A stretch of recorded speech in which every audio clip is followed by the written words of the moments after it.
राष्ट्रीय स्वयंसेवक संघ से पहला परिचय किस प्रकार हुआ? क्या आपकी उस समय आयु रही होगी? क्या घटना थी?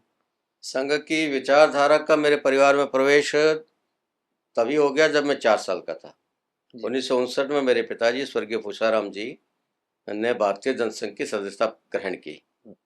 भगत सिंह जी का जमाना था और स्वर्गीय रघुनंदन व्यास हमारे वहाँ बड़े नेता होते थे, उनकी मित्रता थी, उन्होंने ज्वाइन करवाया। तो उस वक्त मैं बहुत छोटा था। बाद में 1962 में मेरे पिताजी को भारतीय जनसंघ ने जालौर विधानसभा सीट से विधानसभा चुनाव लड़वाया जी। तब तक मेरी समझ काफ़ी हो चुकी थी और खुद को समझ में आने लगा था और वो दृश्य अब भी मेरी आंखों के सामने है। तो संघ और उसकी विचारधारा इस रूप में मेरे घर में प्रवेश करके आई। जी। मेरा संपर्क आया 1968 में। मेरे गांव के बाहर एक बड़ के नीचे मेरे पिताजी 5 साल तक तपस्या के लिए रहे। अच्छा। और साधु वेश में और शास्त्रों का अध्ययन किया उन्होंने, तपस्या की, जो भी साधना की, क्या क्या उनकी वो जाने। लेकिन उस दौरान हम भी परिवार के साथ आखिरी 3 साल उनके साथ वहाँ रहे।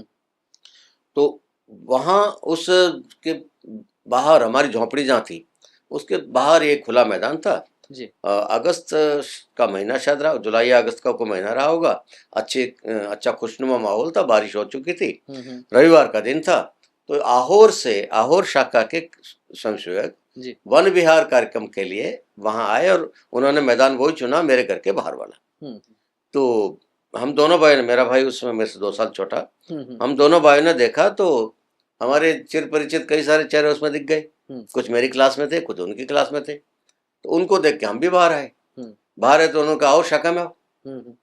हमको पंक्ति में खड़ा कर दिया, ध्वज प्रणाम करवा दिया। वो था मेरा संघ प्रवेश 1968। मैं लगभग 13 साल का रहा होऊंगा, मेरा भाई 11 के आसपास रहा होगा जी। और उस समय हमारा संघ प्रवेश हुआ दोनों भाइयों का। बद्रीनाथ गर्ग मेरे भाई का नाम था जी जी। तो राजस्थान में जयपुर प्रांत में जो है वो प्रचार प्रमुख भी रहे हुए प्रांत में, मेरा मिलना जुलना हुआ कई बार उनसे।